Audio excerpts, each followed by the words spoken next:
350, let's go. Welcome back to another episode of the Squishy Sports Podcast, giving you my deep review of the semi-finals from the weekend gone. Wow, I really enjoyed these two games, but way different to last week in those sort of finals aspects. And then we also had finals week 1 of the NRLW kicking off. Firstly, I just want to, before we start, appreciate all the support and all the likes that I get. If you do like the content I'm seeing, please, I really appreciate if you just hit the like button, give me a follow, give me a subscribe. Really helps my analytics early on. I said, really do appreciate it. So we had the two finals NRL games for finals week 2 on the weekend just gone. We know the results. Sharkies beating the Raiders 32-12, and then the Panthers absolutely destroying the Doggies 46-26 today. So the prelims for next week, we had 3 games to go for the season. The grand final qualifiers next week. Next Friday night, we've got the Cronulla Sharks heading down to Melbourne Storm. Friday night at 7:50 p.m. I think it's going to be an absolute cracker. I think it's going to be a lot tighter than what people are thinking. And then Sunday afternoon has got to be the pick of the two. The grand final rematch from 2023. The Broncos looking for their revenge. 4:05 p.m. The Brisbane Broncos hosting the 4-time premiers Penrith Panthers. I am absolutely giddy for that game. It is going to be, I hope it's an absolute cracker and lives up to the hype. If it does, we are absolutely in for a treat. And I'm going to start with the Raiders Sharks game from Saturday night. Giving you this review on a Sunday night, by the way. I might bring this out on a Monday morning. Pretty much a live reaction just after the Panthers Doggies game. We had the Sharkies defeating the Raiders down in Canberra 32-12. The Canberra Raiders, the minor premiers that go out in straight sets. The first team since 2009, the St. George Illawarra Dragons, to do so.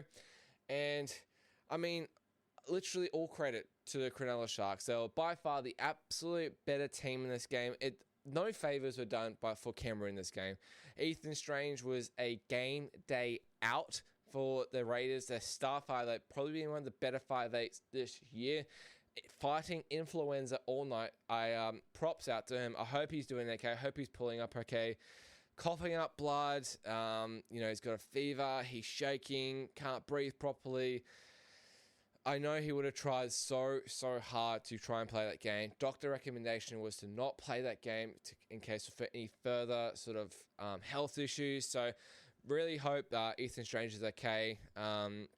They really did miss him out there. So Simi Sasangi came into 5'8", and then Manny Nicholson came in as 18th man off the bench, went in off the bench. So that was pretty much one of the big talking points to me in this game was with Strange out, Jamal Foggy is now going to have to lead this team around, and after what I saw last week against the Broncos trying to close it out in the last 20 minutes, I don't know. So we saw this line move from -4.5 to Raiders to -1.5, pretty close to a pick-em. And in the end, it proved pretty defined where the odds moves went. So I was a big talking point for me was Fogarty just really struggled to sort of control the game.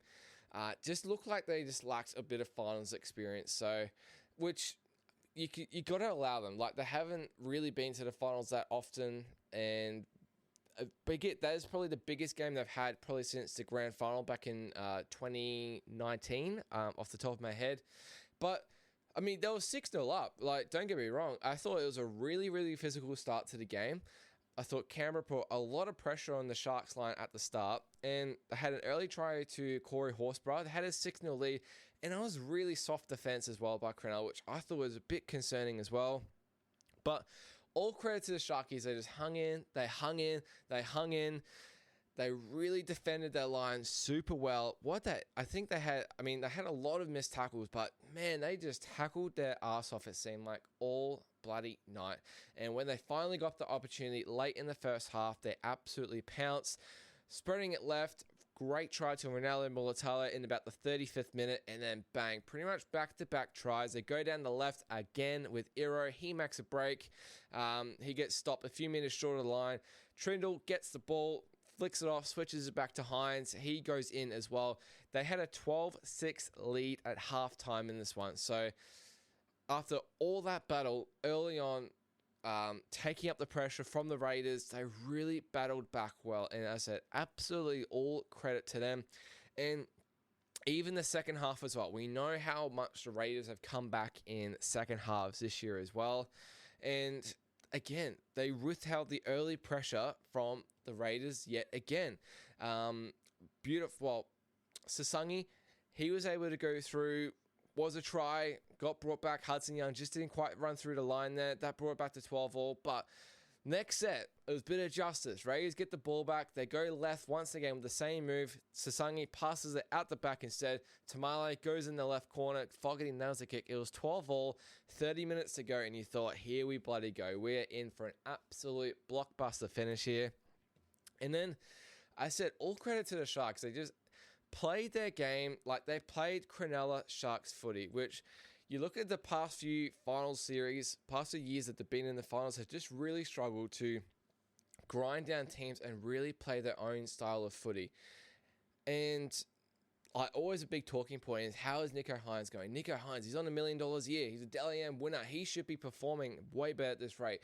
We know he struggled a little bit at the one time, or a couple times he had an Origin as well, and he just hasn't quite performed as well as his other half in this in finals games. And I thought he was way better than Foggy this game, especially that second half. He just really, really controlled this attack really well. And I thought a big turning point in this game was Britton Nickera coming on in the 50th minute. So Adam Fanua-Blake, he played the first 50 minutes of this game, which is quite outstanding. Usually you don't often see him do that.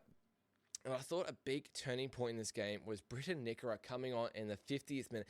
Just added a little bit of energy. We know he's been out for a few weeks with suspension. He was back last week. He's coming back off the bench. As I said, he came on the 50th minute, and that meant he switched to... he went to the right where he usually goes, and that forced Billy Burns back into the middle, like a lock sort of style role. And I thought Billy Burns, he was one of the best on field all night for the Sharks. He scored a try in the 54th minute. Don't get me wrong, it was a soft try, and that took the lead, but really just kind of gave the Sharks that little bit of extra momentum. That put them at 18-12. They were able to get a penalty after that, 20-12. So they had an 8-point lead with that sort of 15 minutes to go. And we know what the Raiders can do, what they've done this season, but I said they just stuck to their guns. Good kicking game. They just got through their sets. And I just really thought they won the forward battle really well, which against a team like Tarpany, you got Horse there as well. I thought, and Papali'i, of course, as well. I thought they really held their own. Iro, he's pretty much scored the absolute seal at the end to make it 26-12. He was immense in this game. He absolutely torched Matt Timoko in this game. I think he had 6 or 7 missed tackles in this game. Was a lot of missed tackles in this game. Raiders had 42 and the Sharks had 46 missed tackles. But that just shows you all the more credit to the Sharkies. They missed all these tackles, yet they were there. They were in support of each other. If Raiders made a break or anything, they were there. They were the first person missed, the next person was there ready to go. And the Raiders, they had 14-4 offloads as well in this game. It's not like they absolutely shut the bed or anything. They absolutely threw it at the Sharks, and the Sharks proved their defense just like last week against the Roosters as well. And we know a team like the Roosters can score points at will as well. We've seen them score 30, 40, close to 50. Best attacking team last year in the comp, and just completely shut them down. And I know Ethan Strange was a big loss for this attack, but I just don't think they really look like scoring. They shut down KO Weeks really well in this game. I said they shut down Jamal Fogarty well in this game as well. And overall, they just didn't really give the Raiders a massive, massive sniff in this game. Just looked a lot more sort of composed. The Eero try, similar to the Warriors last week, you just can't let the ball bounce off a bomb. It's so unpredictable. KO Weeks lets the ball bounce, goes up in the air. Fanua-Blake, as he came back on later in the game, he was there to sort of mess it up, and Eero was there to pick up the scraps, score under the post, and that pretty much sealed it. That was an absolute heartbreaker for the Raiders there in that one. So many stand-up performances. I thought Ronaldo was awesome on the left once again. Eero was awesome. Katoa on the right wing, he had 11 tackle breaks in this game. I thought Hines was really solid, and he didn't even do hardly any kicking. I think he had 2 kicks all night, but Trindle, he had 674 kick meters. So there was obviously a clear game plan for Trindle to get the ball in his hands on 5th and last and to control the kicking game. And I just thought Hines, he's not known for the kicking game. He's originally a fullback. He's come from the Storm. He's not originally a halfback. He's not someone that's going to like kick you away to death like a Cleary does. His main thing is running the ball, getting the ball in his hands, seeing opportunities and going for it. He had 1 line break obviously for his try. He had 3 line break assists in this game. And I get it. He had 30 tackles in this game as well, which is a lot for a halfer. He did have 7 missed, but they came at him all night. Hudson Young was non-stop running at him. Hudson Young had 8 tackle breaks in this game as well. Blake Brayley, I mean, he's probably been the most informed hooker the last 2-3 months of this comp as well. He had 61 tackles in this game. It was just absolutely insane. He just keeps getting the work done, keeps getting the mahi done for the Cronulla Sharks. He's going to be huge next week for this Sharks team if they have any chance to go down to Melbourne and win this game. And I think just everyone in that team pretty much just did that job as well. I thought AFB, I thought he had a huge stint in that first bit. Thought he was massive, especially with Tom Hazelton. He got knocked out in the first half, so it was super important for AFB to stand up in this game. I thought Billy Burns was awesome. Thought Teague Wilton had a really strong game as well. Just a lot of standout performances in the Sharks game, and just individually, just getting their job done when they need it to. And honestly, if they can do the same next week, I give them a huge chance to go down to Melbourne next week and win this game. Talk about the Raiders now, and like they've had an amazing season. Like minor premiers, like they were second favorites to go win the spoon, to get the spoon, and I think they'll continue being that. Like there's no reason why they can't. I know Jamal Fogarty is leaving now to go to Manly. Looks like Ethan Sanders will probably come in and be the 7. They've got Jaden Brayley coming down next year. They've got Owen Paddy obviously coming through. Still got Tom Starling there.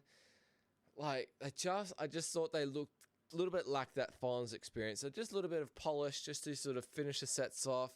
Kind of looked like they sort of panicked a bit. I know they go back to 12 all, but like in the 26 to 12 down, and like the hot attack on the Sharks line, and Tom Starling, like all you had to do in the 5th and last is get the ball to your 7 to put the crossfield kick in, whether it's for like a Seb Chris, whether it's for a Tamale, or a Jed Stewart even, and he just puts this little dinky grubber in, and it just didn't do anything. It just didn't really cause any drama. I thought Will Kennedy, he was really solid at the back as well.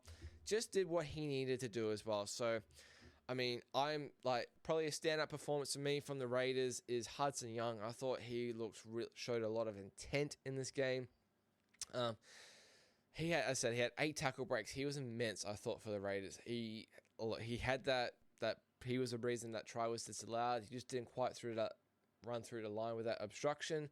But I thought someone like a Papali'i and a Tarpany, I know Horse scored. I thought Horse was really good as well. But I thought your big 2 boys, Tarpany and Papali'i, when they had to stand up, just didn't quite have that effect like they've had the last, like all season, essentially, for the Raiders. And I thought just the rest of the team was a bit quiet. So Weeks was a bit quiet, Stewart was a bit quiet, Timoko, his defense needs some real working on. I think it's going to look like Casey McLean will get that center jersey for the Kiwis at the end of the year, just based off what we've seen from Timoko in this last sort of 2 months with the defense. I know Casey McLean torched him like a month ago when they had that cracker regular season game. I thought Simi Sasangi, I thought he tried his absolute heart out, but like there was like Jamal was always going to do the kicking. He did none of the kicking. He had a lovely try assist to Tamale. He nearly scored one himself as well. I thought considering the circumstances, he really did put in. Thought Zach Hosking, he was really strong as well in this game, but just wasn't quite enough. And like they had solid games, but the person opposing them had really solid games as well in the Cronulla. So all props to the Sharkies for this game. Fully deserved it. 32-12. They ran away with it in the second half a little bit there.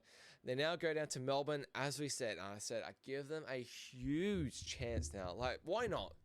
Like, why not? After, like, I think last year, winning that first finals game, getting that monkey off the back was huge for them. Absolutely huge, especially for a guy like Hines, especially for a guy like Will Kennedy, especially for a guy like Blake Brayley as well. I think Blake Brayley is going to be close to playing for Australia at the end of this year. Just really, really good to see. And AFB has been a huge in for them this year. Still think he looked better in a Wires jersey. Just saying. But I was really impressed by the Cronulla Sharks. Really just peaking at the right time. We thought most of the season they just haven't been quite there. They haven't had that grunt to really put away teams this year.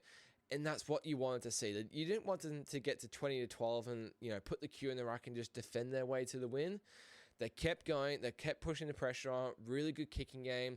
Just kept the Raiders in their own half. And they got away with this win, 32-12. Congratulations to the Cronulla Sharks playing the first prelim next Friday for a chance in the grand final, which they haven't been in the grand final since 2016 when they won. I believe they made the prelim last year and lost to the Panthers. There is a chance, if all goes well, they beat the Storm, they'll be playing the Panthers once again, but in a grand final. So, love what I saw from the Sharks last night. I was very, very impressed, and I hope they can pull off, do something and back it up next week in Melbourne. It would be a real testament to see where the side is at. They were actually my preseason picks to win it all. I had Sharks and the Storm in the grand final, actually. They're going to meet in a prelim, so we're going to see who's the better of the team.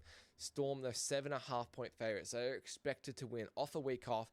All your big boys back. You're going to have Pappenhausen, you're going to have Hughes, you're going to have Munster, and you're going to have Grant.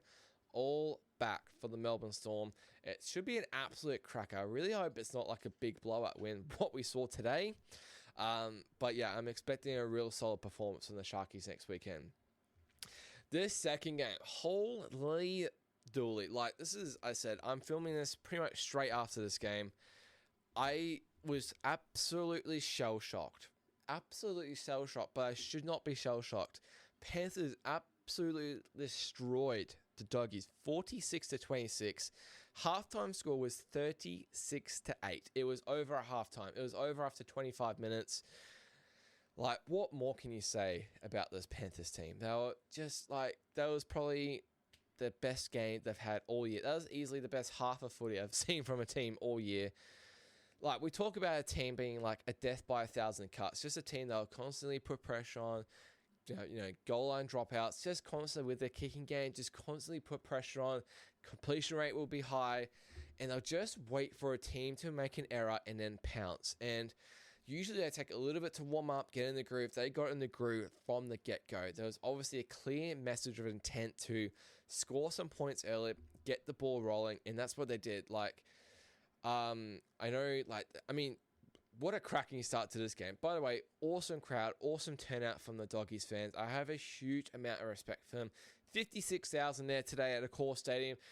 I reckon at least 40,000 of them were Doggies fans. Just an awesome, awesome turnout to Doggies fans. Please keep doing what you guys are doing.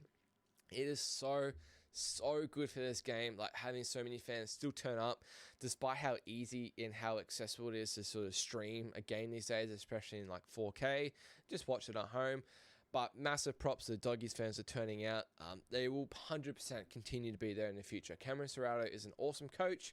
Again, just like that little bit of finals experience for me. But I'll go back with the Panthers, and it's just absolutely immense. So they had that bit of a poor start last week against my Wars.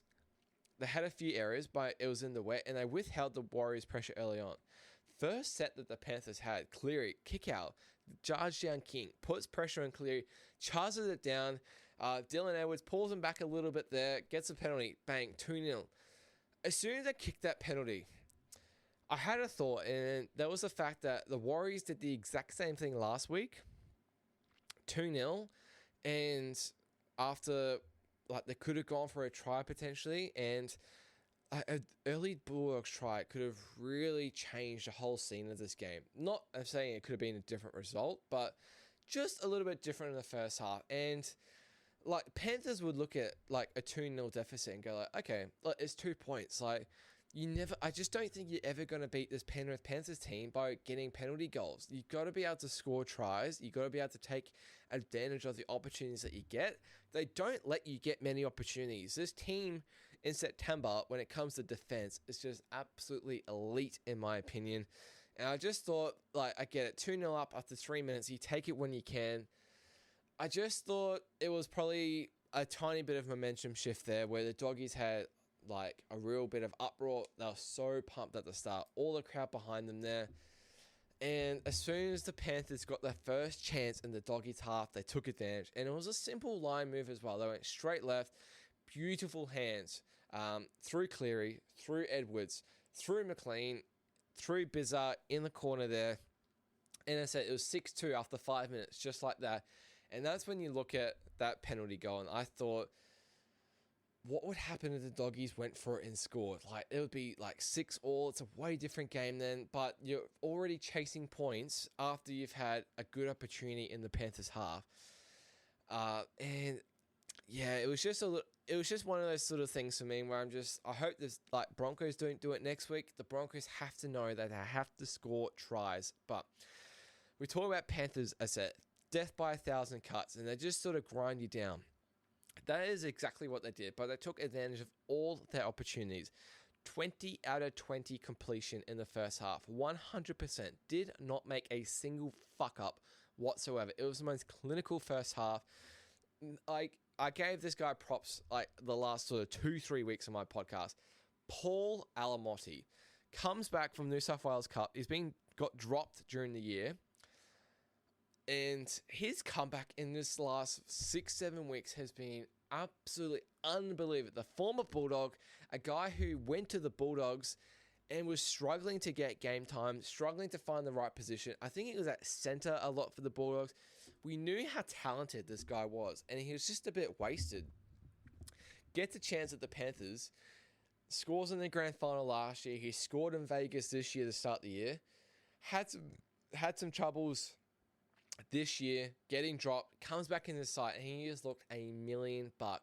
Massive call by Ivan Cleary last week to put Paul Alamotti in for Jenkins, the Milky Bar kid. Alamotti, he was solid last week. He scored a try, and he was absolute man of the match this week, scoring a hat trick. He had 5 line breaks and he had 9 tackle breaks as well against his former team. Just a massive FU, a massive middle finger to say, why would you let me go? Look at me now. I've just absolutely destroyed you. He ran for 242 meters as well. He was absolutely immense. As of now, he had 189 Supercoach points before updates. He could literally hit 200 Supercoach. Does not happen often. Has not happened this year. Has not happened last year either, I believe. Full credit to Paul Alamotti. I thought both wingers were absolutely on fire. Brian Toto, he scored a hat-trick on the left. He is so good on the left side, and he just keeps doing the damn thing. 260 run meters for Bizza. Easily over 20 runs. I get it. Few of that 260 was that intercept that he had. He scored a double, Bizza. He could have scored a hat-trick though, but it was just such a clinical Panthers performance. As I said, 20 out of 20 completion rate in the first half. 6-1 tries. They scored 4 tries in the last 20 minutes. Pretty much put the game away. As I said, 36-8 at half time. It was just unbelievable. I was speechless. Like, this is me, who's someone who had a little bit of a bet on the Doggies on the line beforehand. I expected the Doggies to come out pretty hot, pretty pumped up for this game. Honestly, I thought the Panthers could have been so much better last week against the Warriors. Its scoreline did not dictate how I thought the game went. Thought they had a lot of improvements. Drop ball. Edwards being out of form. I get it. Cleary's kicking game last week torched us, but just thought in some areas they could be a little bit better.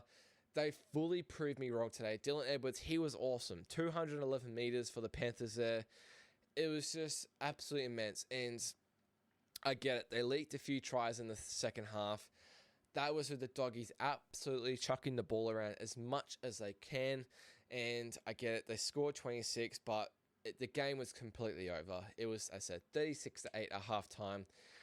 They could ease it off a little bit. Cleary, he still kicked a 40-20 in the second half. I believe they scored off that set as well. Actually, no, they didn't. They scored off the intercept. Like, they scored off an intercept, and then one play later, they just go straight right, and they go straight in with Alamotti. It was just absolute unreal to watch. I'll touch on the doggies now, because the guy who was marking Paul Alamotti, poor Jethro Rinakama, in his second finals game. And this kid, he's got immense talent, right? I think he's going to be a big star of the future in this doggy team. He had a really solid game last week, I thought, against Melbourne. Really held his own against, I think he was up against Warbrick last week. Oh, sorry, he was up against Coates last week. Held Coates to no tries last week. And then this week he just really, really struggled.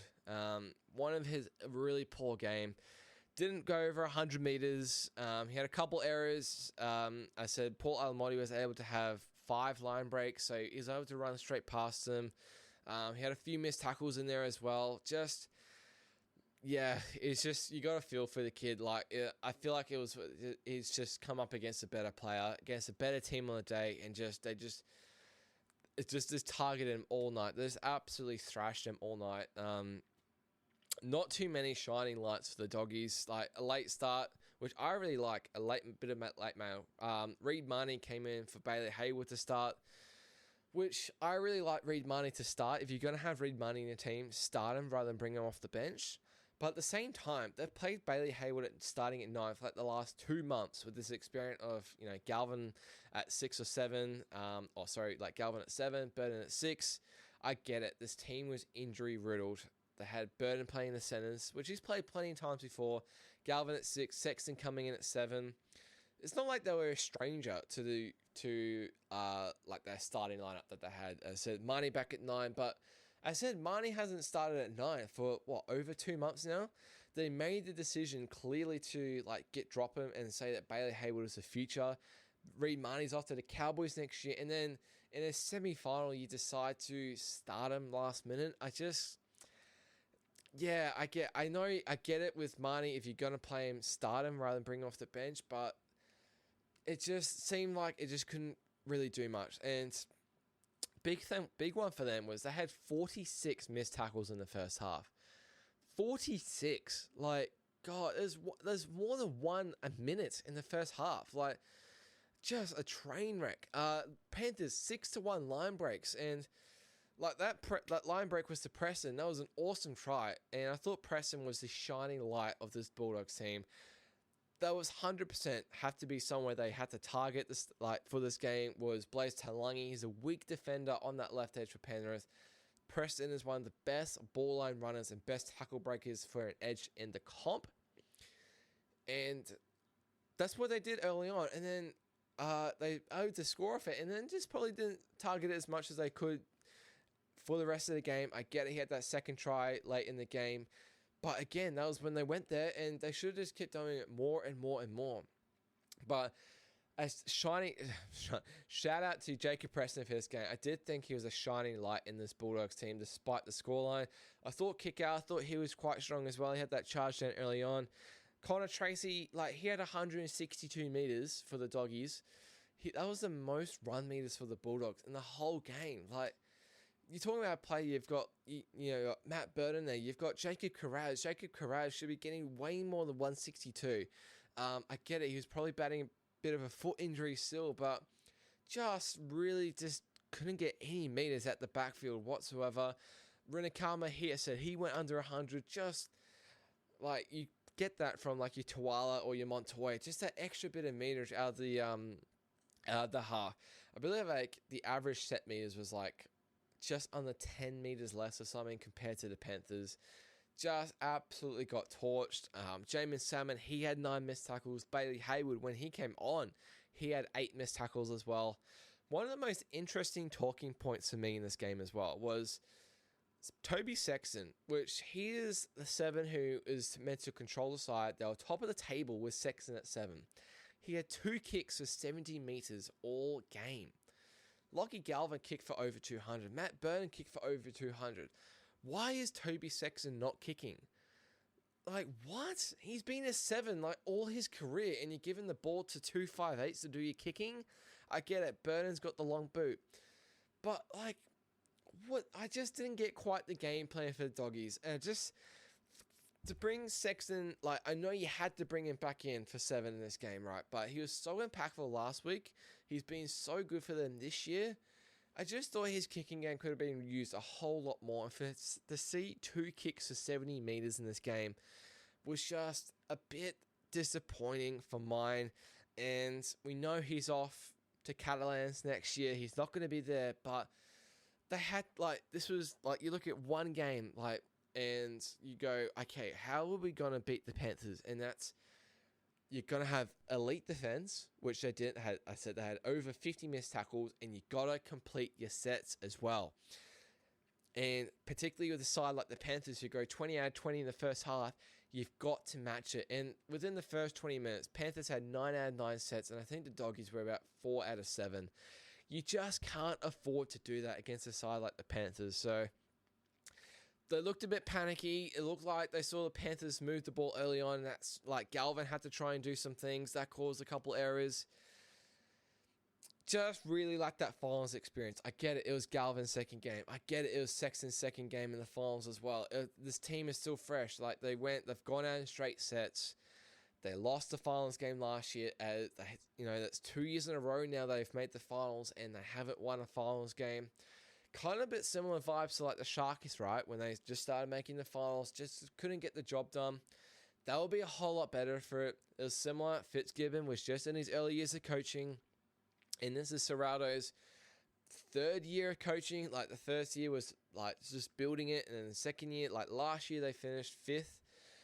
Or 6th, I believe. Sorry. I believe they finished 6th. And then they made the top 4 this year. It was awesome to see. But there's no point finishing in the top 4 and having 2 home finals if you're going to lose in straight sets. So they'll be better off from it.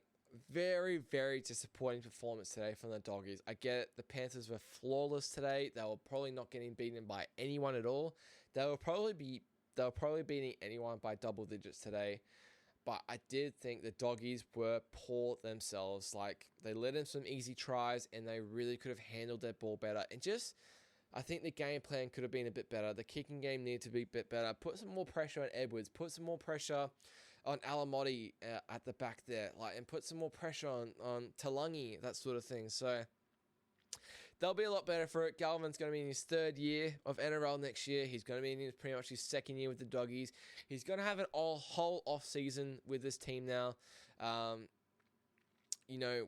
Looks like he's going to be the 7. Looks like Burns going to be the 6. Once you get Crichton back in, like, they did miss their captain today massively. Like, Preston's going to be there. Kickhouse still going to be there. Bailey Hayward, he needs a full off-season at 9 as well. They'll be a lot better off from it. I still think if they're going to contend for a premiership, and this is no disrespect to Connor Tracy whatsoever, I think they're just missing a real impact player. Whether Lockie Galvin is that player next year, I just think you look at all the premiership teams in the last 10 years, and the fullback has been absolutely elite. Whether it's a Pappenhausen, whether it's a Dylan Edwards, whether it's a James Tedesco, whether that sort of thing. And they're just missing that little bit of flair, I feel like. But the main thing was definitely the defense. They had probably one of the best defenses all year in the comp, and when it mattered, they just could not shut them down. And yeah, really disappointing from the Doggies today. Out in straight sets, losing. They lost to the Raiders last week down in Canberra there. No, they did not. They lost to the Storm last week, and I thought they put in such a valiant effort. They were so close to winning that game last week, so close to winning in Melbourne. They put up a really good defensive effort. Like, they kept Storm, apart from the end bit there, they kept them to 20 points. I get it. They were missing Hughes. They were missing Pappenhausen, but they were able to shut down the Storm last week. They were able to shut down Coates last week. And they just really the wingers came in when they shouldn't have, but Rinakama missed a couple key tackles on Alamotti. These wingers for Penn are super impressive. They're open favourites next week against Brisbane next week. In Brisbane as well, -2.5, like $1.70 on the money line to win for their 6th grand final in a row.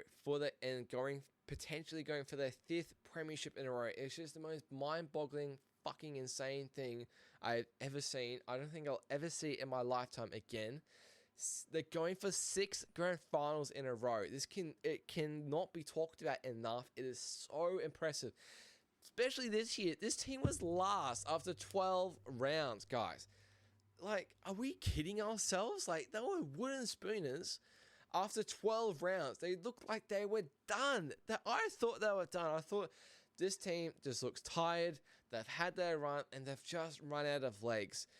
Like, they were literally last, as I said, after 12 rounds. And for this team to go into the origin period where they miss Cleary, they miss Edwards, they miss Liam Martin, they miss Isaiah Yeo. I'm sure there's someone else I'm missing in there as well. To pull this out, it's just insane. It's such a credit to Ivan Cleary. I think a big turning point for them was after, I think it was Origin 2, which was in Perth. They played the New Zealand Warriors in Auckland that weekend after. All the Origin players to go over to New Zealand and win it with their backups, like with Blaze, and I think Schneider played at 7 that game, was absolutely such a turning point in the season. They won 9 in a row to finish off the season. Absolutely incredible. They look unstoppable at the moment, just peaking at the perfect time as per usual with this team. Just a championship side. Cleary was absolutely awesome today. He was active everywhere in the ball. Just a really big thing, especially like we're talking, not necessarily in the league, but you're talking about it's like something like soccer. Just keep your feet moving. Just keep your feet moving. That's exactly what Cleary did all game. You know, he'd get the ball, he'd pass it off to the right. Instead of just watching them do the work, he would chase after the ball. And that's what happened with his try there. Got the offload, he spread it right to Tungo, who spread it to Alamotti, and he was able to, Alamotti went down the wing, but Cleary, he saw like Alamotti go down. He kept running after the ball, he kept chasing it. He's a champion player. I said 40-20 in the second half. He just torched his Bulldogs once again. He is amazing. It's going to get an unreal matchup next week. The grand final rematch against the Broncos. Looks like Reynolds might be back. Looks like Ezra may be back. Looks like Willison might be back as well. That's a huge in the forward pack. But, like, you look at this comparison. You look at, like, Cleary going up against Reynolds from what we've seen. It's all going to have to be on Walsh, in my opinion. He's going to have the game of his life. Or Reynolds is going to have to click beautifully with this team going straight back in. I do have concerns for this Broncos team. Even though they've got their star players back, they've won 5 in a row without them. And I don't know if the chemistry is going to be quite as there as what it has been with the Panthers in the last 2 to 10 weeks. So how can you back against this Panthers team in a preliminary final? They've won a grand final in Brisbane before. They're not scared about the hostility at all. They've won grand finals in Sydney. Now, the last 2 games of the year are going to be in Brisbane and potentially Sydney. How can you not give this Panthers team a chance to win in Brisbane next week and to go and beat, probably looking like the Storm once again, a grand final rematch from last year, 2020 grand final rematch as well. Like, it's just a champion side, and it's such a testament to them. It absolutely shits me to death, honestly, that the fact that this team can continue making grand finals over and over. But, like, as a mutual, like, when you look at it, if I'm not a Warriors fan, you just got to tip your hat. It is so impressive. I know if this was my team, I'd be just absolutely over the moon. I would not be able to believe my eyes that this team, and it's just accomplishing feats at no other. The stars that they had to consistently turn up and up is just so impressive. I think they'll beat Brisbane next week. It could be a 1-point game. The Broncos, this is what I mean. If Broncos turn up next week, Panthers can still win. Broncos have to pull out the game out of their ass next week to beat this Panthers team. If they don't, Panthers are going to win this by double digits. Absolutely no doubt about it, in my opinion. So we've got a blockbuster locked in for the next Sunday afternoon. We've done a split preliminary finals, which doesn't happen often, but they've got the AFL Grand Final on a Saturday, so do get it. But 2 prelims next week for the Grand Final qualifier, 2 weeks' time down in Sydney. I'm absolutely gassed for it. At this stage, it's looking like a Panthers Storm Grand Final rematch from last year. All right, NRLW. We had finals week 1 of this one. We had Knights and the Titans face up at Newcastle. So we know Newcastle got that, went 34-20, a very impressive win. And then the grand finals from last year, the champions, the Sharkies, 24-18, going up to Townsville, getting the win over Cowboys, eliminating the Cowboys. This was sudden death for both, like all four of these teams here. That means we have a grand final rematch from last year. The Roosters taking on the Sharks next Saturday night. So they have a standalone prime time game in Gosford, which is going to be awesome for the ladies. And then this is going to be epic. A double header semi-final next weekend / prelim. The Broncos play the Knights next weekend in Suncorp, Sunday, 1:15 p.m. before the Broncos men's play. I hope they get a huge crowd. Guys, if you are going to that game, get out to watch these ladies. It is one of the best teams in the NRLW at the moment. Tamika Upton, one of the superstars of the NRLW. Guys, if you are attending next week to Broncos Panthers, get there early. Watch this Broncos Knights game. These ladies deserve the biggest crowd that they can get. Deserve an atmosphere like you get at Suncorp. So guys, turn up if you can. But first game, we had the Knights defeating the Titans 34-20, and this is super impressive by the Knights. The game is pretty much over at halftime. It was 18-0 at halftime. All the back of Jessie Southwell. She played immense, the halfback for the Knights. First try was in the 3rd minute off a big bomb from her. Put a lot of pressure on the fullback for the Titans, and they're able to score off that one. But as I said, it was just such a dominant first half. Finished off with a really soft try at a dummy half. And Shanice Parker, she scored a double. She scored her second in the second half there. She was immense for the Knights in this game. 14 runs for 110 meters in this game. They had 13-3 offloads as well in this game compared to the Titans. And yeah, the Titans, they just didn't quite turn up in this game. Looks like that win last week, that massive win in extra time to get into the finals over the Raiders last week. Really, I don't know if that made them fatigued for this week, or I'm not sure what happened. Like 66% completion rate. Just not quite what you're looking for in a finals game. It's going to be pretty hard to win a finals game on the road with 66% completion rate. Every third set, you're making an error. They, as I said, only had 3 offloads. They had 34 missed tackles as well. The Knights had 15. Such good defense by Newcastle, but as I said, 34 missed tackles by the Titans was just real killer for them in this game. Don't get me wrong, they tried to fight back at the end. They got it back to sort of the 30-20. They scored a couple tries, but in the end, that first half just proved too much damage for them. Massive shout out to Jessica Elliston, from the Titans. She was a shining light in the middle. She had 16 runs, 162 meters, and 70 post-contact meters. Immense in the middle. Not just that, she had 25 tackles and 0 missed tackles as well. Unreal performance by Jessica Ellison in the middle there. But the Knights, they now play the Broncos going up to Suncorp. That is going to be a super hard game for Newcastle. Broncos are flying at the moment. It is looking like Roosters and the Broncos will play in grand final day, same as the men's as well. Can both Broncos teams play on grand final day in men's and women's? Or we'll see. Maybe none can play. Maybe it's just the ladies. Maybe it's just the men's. We'll see. I would probably be backing in the ladies. I would love to see both Broncos teams there, though. That would be pretty cool to see. Second semi-final, these two games were back-to-back on Saturday. Sharkies went up to Townsville and beat the Cowboys 24-18. And it was a cracker game, by the way. Absolute better game out of the two. Probably the best game out of all 4 finals games that we did see. 18-12 the Sharkies at the halftime. And it just looked like that little bit extra edge of finals experience proved really important for the Sharkies in this one. Started really hot. They had an early try to the left side. Cowboys, don't get me wrong, they bounced back. Jakaya Whitfield, she was awesome in this game for the Cowboys. Like, she had 21 runs, 189 meters. She had a really big line break early on. That led to a try on the right side.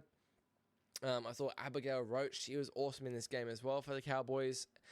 She had 17 runs for 154 meters, but as I said, that little bit of edge of finals experience from the Sharkies just really proved pivotal in this game. Ellie Johnson, she was awesome in the middle. She absolutely barged through the Cowboys' defense in the first half and barged through for a try. That made it 12-6, I believe. Oh, so 12 all got back. So Cowboys were leading 12-6. Sharkies scored 2 late tries in the first half to take the lead. But their main three, like the back three for the Sharkies, was unreal. So Jada Taylor, the fullback, she had 14 runs, 135 meters. Cassie Staples, 14 runs, 133 meters. And Tiana Penatani-Gray had 18 runs, 169 meters, and 71 post-contact. The back three for the Sharks were absolutely immense. I believe another 2 ran for over 100 meters as well. Just really got the job done. Really ticked it over. A real team performance. And now they go up and they play Roosters next Saturday night in Gosford. So back down to Gosford. So they don't have to travel too far. But they play the champion Roosters, the undefeated Roosters, off a week off, which they're without Taran Aiken, which is going to be a massive loss for this Roosters team. But I probably still think this Roosters team will still be good enough to beat the Sharks. Grand final rematch from last year. So there's going to be a little bit of revenge. There's going to be I hope there's a bit of hostility on both sides. You would love to see it. But this was a cracking game. As I said, both credit to both these teams. Cowboys, they showed why they deserve to be there in the finals, why they deserve to host a finals match this year. They'll be there for next year, and I think the coming years as well. Ja'Kai Whitfield is an absolute talent for this team at fullback there. She is a superstar, but all credit to the Sharkies in this one there, getting the win 24-18. They have 2 teams, Sharkies, both men's and women's, just like the Broncos, are facing off in prelim finals next week with a chance of both Cronulla teams to be in the grand final in 2 weeks' time at a core stadium on grand final day, which for a team like a side like Cronulla, which is not huge, they have a small home stadium, that would be awesome to see. But massive test for the Sharks team against the Roosters next week. But that will do it for my finals round review. As I said, finals week 2 round review and NRLW Finals week 1 review. As I said, Sharkies getting the win against the Raiders last night. Panthers demolishing the Doggies today. And then we had the Knights and the Knights and the Sharkies getting the win in the finals game yesterday.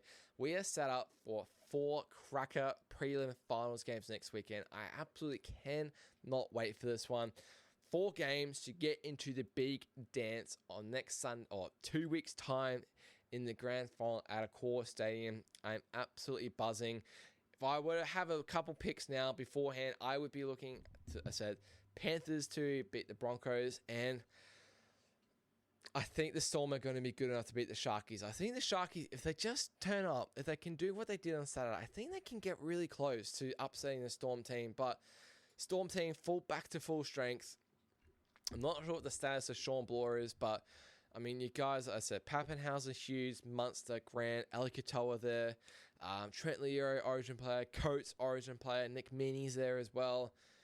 I just got a bit of an edge over the Sharks team. It's a huge game for Hines. It's a huge game for Nico Hines. If he can somehow pull this off, it'll be a massive scalp for him to get into a grand final where he can prove himself, potentially against this Panthers team. In NRLW, call me square. It's been the same all season. I don't see any reason why the Broncos and the Roosters do not win these games. They've been the best team, 2 teams all season. They've got stacked sides. They're absolute superstars all over the field. Roosters undefeated all year. Broncos have 1 loss, which was against the Roosters. These 2 teams are absolutely gunned. They deserve to be meeting in the grand final on the last day in October. Last day in October. On the first Sunday in October. But that will do it for me. I really appreciate you listening. As I said, please give me a like, give me a follow, give me a subscribe, comment what you think, give me some reviews, tell all your friends, that sort of thing. I really appreciate it. I absolutely love doing this. Once again, I say it every single week, but if I had 2 views or 200,000 views, I'd still be sitting here because I really just love what I do. I have such a passion for this kind of stuff. But as I said, thank you so much for listening. I'll have a chat to you next week. I'll have my sports review coming out in a couple of days. And I'll have my Red Zone report for week 4, of course, on Thursday mornings coming out for you. Thank you much for watching, guys. Cheers.